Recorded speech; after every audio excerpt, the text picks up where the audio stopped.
The reporter isn't supposed to be part of the story. But for journalist Brandi Morin, there came a time when it was painfully clear that the story she was reporting on could just as easily have been about her.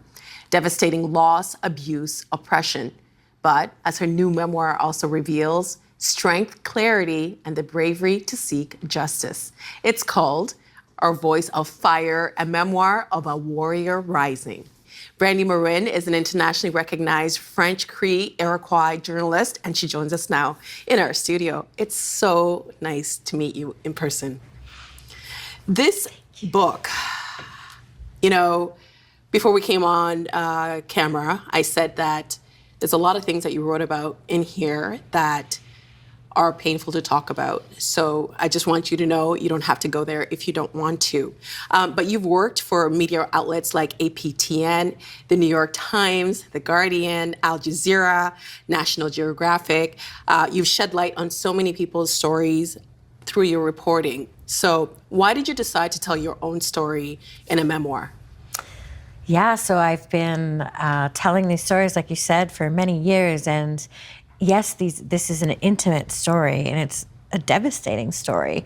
But when I'm out there, telling these stories, people are sharing those intimate details with me, and they're sharing these truths with the world. And I thought, with the platform that I have as a journalist, I can also share those truths and to give back, to provide insight, because I think that a lot of times our people aren't humanitized in the media. And, I wanted to give, a look into the life of a survivor such as myself, because, I've been very moved and impacted by this genocide of missing and murdered Indigenous women and girls, and visiting the home where Tina Fontaine was raised. For those that are unfamiliar with Tina Fontaine, she was 15 years old, and her body was found dumped in the Winnipeg Red River. And I could have been her, and she could have been me. She could have been, a journalist for justice doing these big things. And so I thought, I wanted to bring attention, with these platforms that I had. Well, you brought up Tina, and in the book you write about that meeting and how difficult it was for you to hold your emotions back. And I just want to read what you wrote in the book since you brought it up. You write, "Tina died, I survived. Tina died, I survived. I am her, she is me." I think it's safe to say that most of us would probably crawl into a fetal position, but you chose to use what happened to you as fuel. How were you able to do that? Wow. I just, had this sense of fighting inside of me, like fighting to get out of that darkness that I was raised in and around. And I had this warrior spirit. There was just always this spark that there was something better.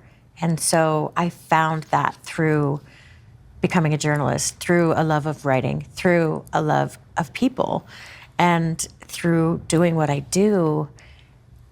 It coincided with my own healing from the different traumas that I experienced, right? So it was just, it was a blessing in many ways. Many parts of the book were hard to read, and I'm sure they were very difficult for you to write.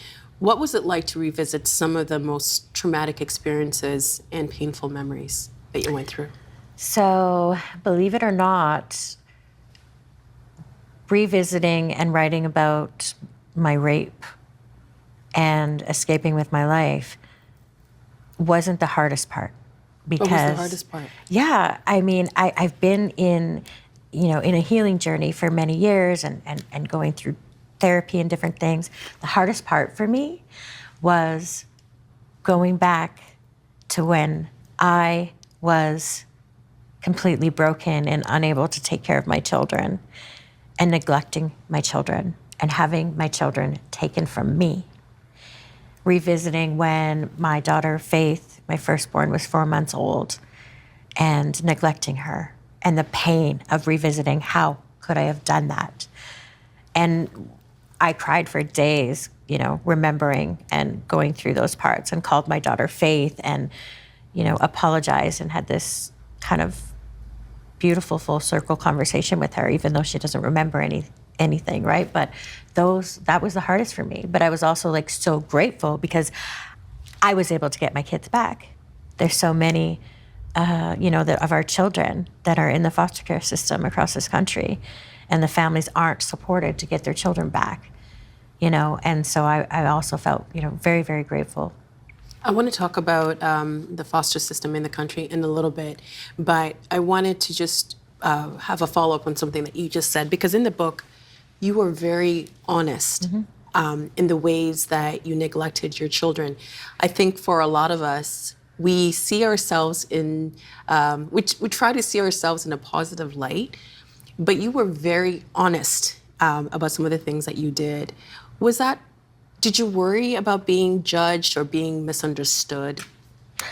I did, for a little bit. I have worked very hard to be doing what I'm doing, and I did, wonder, would people be judging me or, questioning, my capability but it was so important to me to be authentic, to share these truths, because these truths are often just hidden away. They're brushed under the rug. We don't talk about them. And if they can't come to the surface, I don't really think that the healing or the understanding can come about for so many people. And even, when we talk about the intergenerational trauma or the impacts of things such as residential schools, our people didn't talk about them for years because it was too traumatic, or, there was violence, that came about, such as, racism and discrimination. I feel it's so important to speak truthfully and honestly. And I know that, it's helped other people. And when I have spoken, I have learned about others who have gone through things. Those have very much helped me, because then I think, man, if they could get through that, there's hope for me too. And because some of your children are older, and I'm guessing they're able to, I don't know if they've read the book, but is this maybe a way for you to have that conversation, those painful conversations? Absolutely. They have read the book. My son read it in a day, which was pretty amazing. And they've seen and experienced us going through some rough times growing up, but they also seen their mother who never gave up, their mother who kept striving, who kept fighting, and that is breaking the cycle. That is empowering for them, and they're really proud of me for that. So, in the book, you talk about how stubborn you are and how you have this fire, and you are indeed a fighter and a warrior. But as you wrote in the book, you continue to battle the challenges rooted in cycles of addiction, abuse, and violence. Even when you became an accomplished reporter, you write in the book, I'm talking world changer, history maker, badass, mother warrior stuff. But the question that plagued me was, how could I be doing so well in my professional life, but epically failing in my personal life? Do you have an answer to that question? Like I said, this journey of being successful as a journalist and, earning these accolades and such like that. At the same time, I was on a hardcore inner journey of healing. And as my career was moving up and up, my healing necessarily wasn't happening at the same rate. And it was frustrating for me because I thought, oh, it's all gonna be good once I get here and once this happens. But for me, I really believe that healing is a lifelong journey. And I'm still, going through that process. I'm still in counseling. I still need to do things. And even doing the work that I do, it's heavy. It's traumatic. going into a lot of these situations, dealing with, telling the stories of residential school survivors, or meeting with families whose, daughters and sisters have been murdered or missing, or, this is really hardcore stuff, right? And so it's a continual push to work through. You mentioned the amount of work that you do, but also the impacts on it of, physically and emotionally it impacts you. How do you find a way to process those things? Because your life has been threatened, and to move forward and tell these stories. I just, I think a lot of it is prayer. I get through a lot of it, by prayer and just this belief in what I'm doing, that it's right and that it's essential. Like, I believe that the work that I do is human rights work, and that there are literally lives on the line. When I'm dealing with this stuff, there's been times when I'm on the road and I'm so impacted that I'll have to take sleeping pills because I'm experiencing nightmares and, different things. But I get a release somewhat when the stories are out there, when the stories are published, or when they're broadcast, and when they're, given to the world.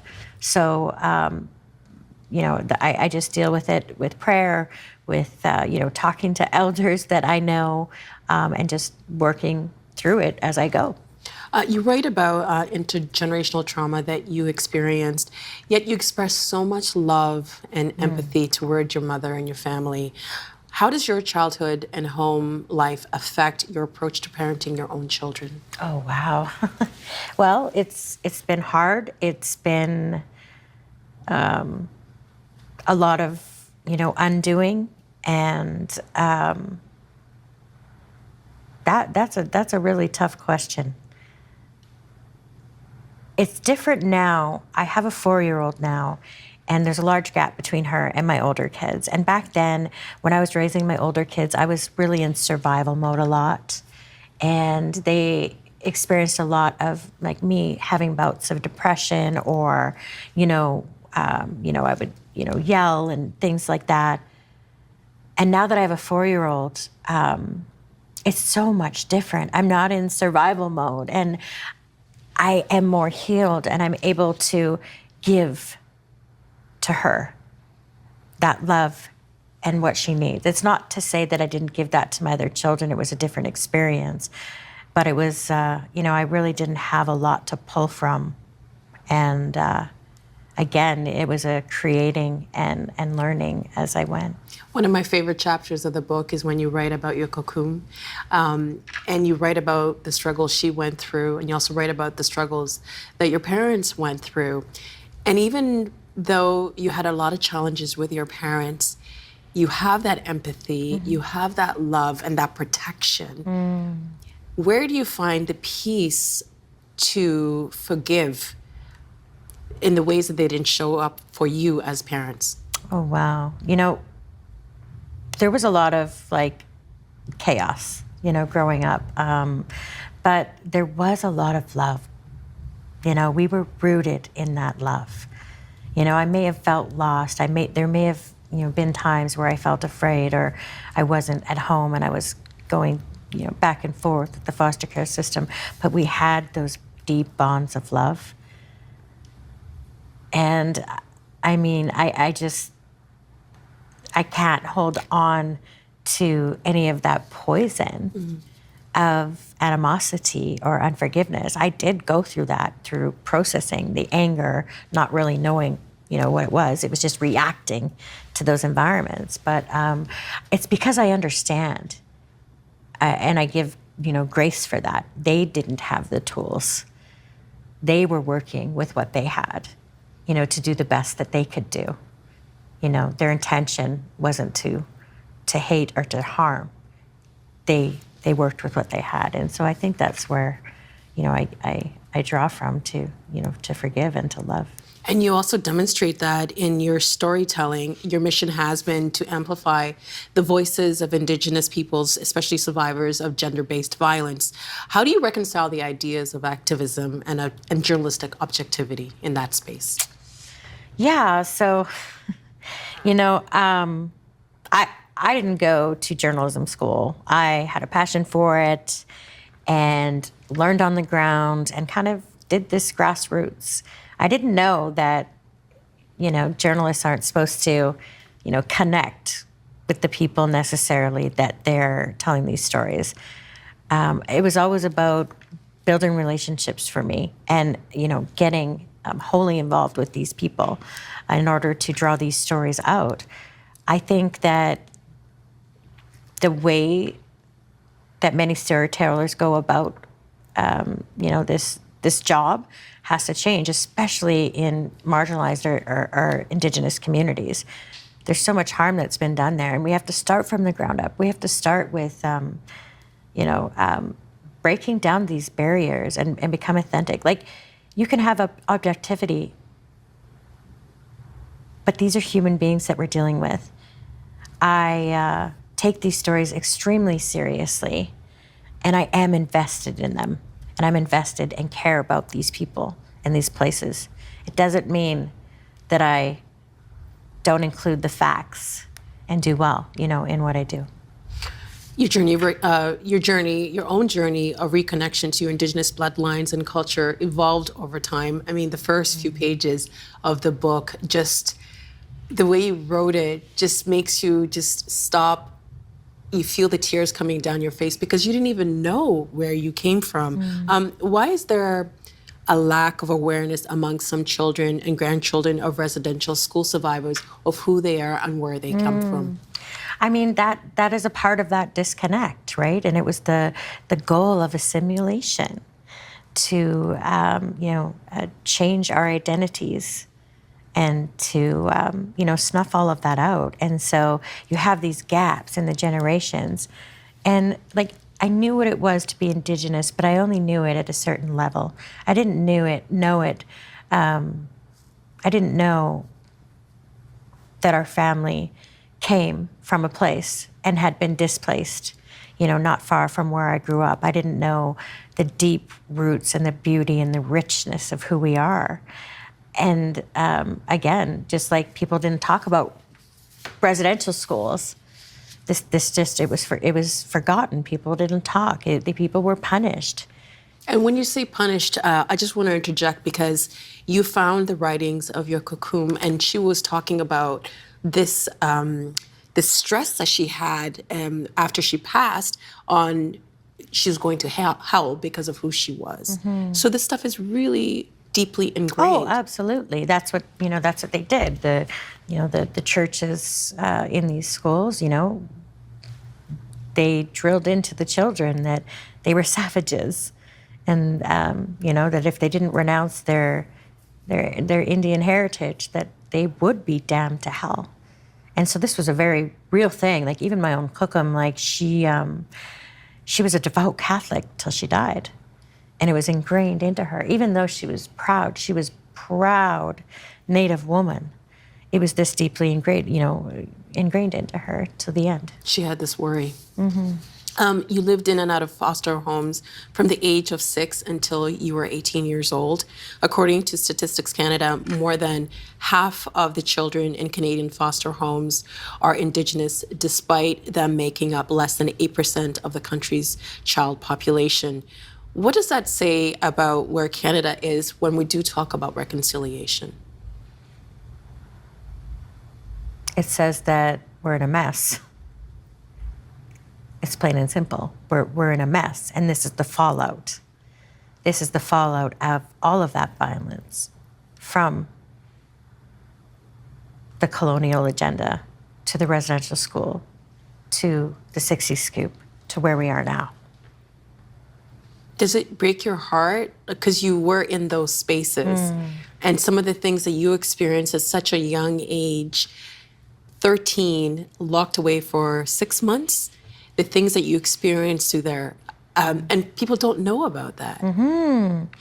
I mean, of course it does, and there's kids that are dying even in these systems now, in the foster care system, because we're so overrepresented, and many of our people are lost, but things are changing. I do see hope. We are in a mess, but that trajectory is, starting to change course, finally. Well, what role do you think journalism and storytelling play in truth and reconciliation? Really huge, because the media has, a major influence over, societal perceptions, and can help place pressure onto the different authorities and systems to help make change, or just bring general awareness to help, get rid of racism and discrimination and hate. And so when our people aren't represented accurately or at all, then that is going to perpetuate a lot of this violence against our people, a lot of, the racism and the stereotyping and this and that. So it plays a huge role to get it right. And when we talk about, I just want to go back to that question about objectivity and activism. When we talk about separating your lived experience from these kind of stories, it's impossible. Mm-hmm. Do you think that that's a kind of a way to shut out certain people from covering certain stories?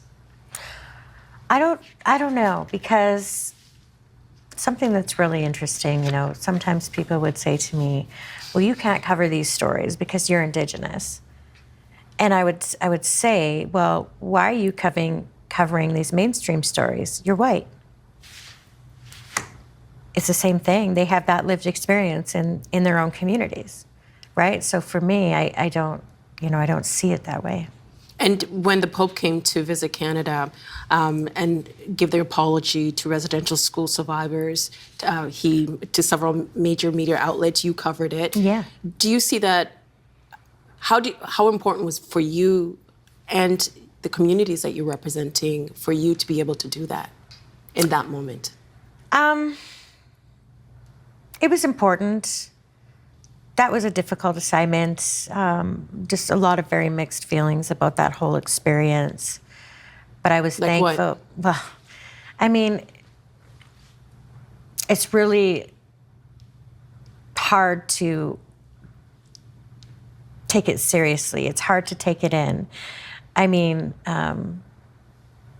it's heavy as it is, following one of the most powerful men in the world, around the country. I had gone to Rome as well. And, wondering if this is authentic and what will happen out of it, and just dealing with the heaviness of the survivors and everything. But I knew that it was historic. And I was thankful for that. I was thankful to be able to document and witness and experience these survivors, that some of them had prayed for this to happen, for years and years. So, in that sense, yes. Well, you've been reporting on missing and murdered Indigenous women and girls for many years now. Have you seen changes and progress being made?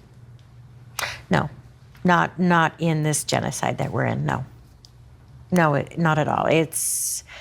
We have the national inquiry that happened and their report that came out in 2019. Our women are still being murdered and going missing at alarming rates. In Vancouver lately, there's been multiple Indigenous women, even over the past year, that have been murdered. One as young, I think, was 13 years old. It's not slowing down. And I don't believe that enough's being done about it. You were one, in the book you say how you could have been one of those women and girls. When you cover these stories and you see the lack of movement on the issue, you think what? I just keep pushing. I just keep doing what I do to get these stories out there. It makes you more determined? It makes me more determined, absolutely. I don't want to stop. And, I just want to bring these faces to the forefront, that maybe these stories and these people would reverberate in the hearts of other people, that they would be moved to do something. Because, I always say, people say that, oh, if they knew what was going on in the residential school system at the time when these children were being stolen from their families, when they were being experimented on and abused and even dying, that they would have done something. But I question that, because there's so many things that are happening right now, such as this genocide and other atrocities right now. And what are they doing? In the book, you write that you're tired of being the hunted, that you are going to become the hunter. And in the book, you also write about all these people that you take care of. How do you take care of yourself? Oh, wow. That's something that I'm learning every, as I go as well. Again, this work really drives me in everything that I do. I consider it a purpose. Again, I have a lot of prayer. I have people, supports that I get through, and just take it step by step. And you're up for a huge award. You're receiving a huge award. Can you tell us that in our final moments? Absolutely. So I learned recently that I won one of the most prestigious awards in the world for journalism, an Edward R. Murrow Award. And it was actually for my series with Al Jazeera English on missing and murdered Indigenous women and girls, the Highway of Tears, and the correlations between the violence that industry brings in. And I'm going in a week to go to New York City to accept that award. And the reason why this is like massive is because we've been fighting for these stories to get to the mainstream for so many years. And to get this top award is huge. That is our voices coming to the forefront. So I'm going to walk that red carpet. You're going to shine on the red carpet. Yes. Congratulations. Everything that you've experienced in this book, so many people can get from. You almost gave up so many times, but you refused. You just kept moving forward. Congratulations on everything. And thank you so much for sharing so much of yourself with us tonight. We appreciate it. Hi. Thank you.